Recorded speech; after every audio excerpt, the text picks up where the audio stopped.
Don't you love the earth? Because I'm a big fan. I mean, it's our home. It's our best friend. I have been thinking that I'm a bad friend. I don't really know it. I don't know what's going on inside it. But don't worry, today we're going to make up with the earth.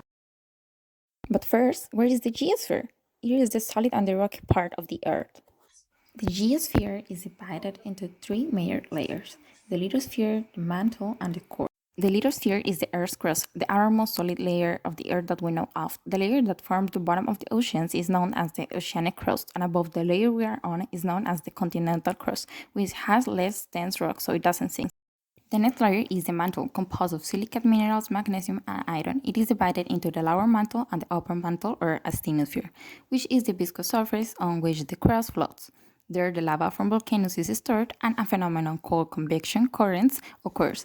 The materials from the lower zones are heated until they reach the asthenosphere, but the materials from the upper zones are cooled, and these materials go down.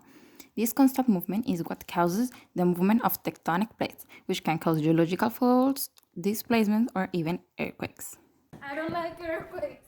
Wait, they are necessary. Let me show you why. Let's talk about the previous phenomenon of convection currents.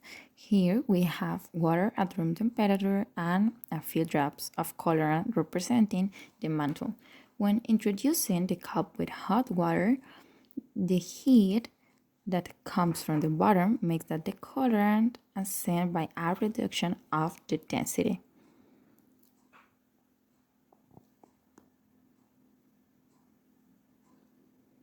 But when it reached the surface, it cooled down, becoming denser, and by action of the gravity, it goes down again. In addition, the movement of the fluid is able to move the lids that are the tectonic plates. The heat source is represented by the oceanic ridges. The mountains formed by tectonic plates concentrate air upward until it condenses into raindrops that help remove carbon dioxide from the atmosphere.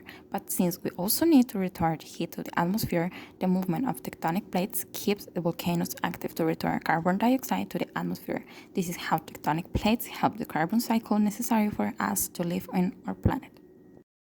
The last layer is the heart of our friend, our heat source, the Earth's core. There we find mainly nickel and iron. The temperatures are from 2000 to 5000 degrees Celsius.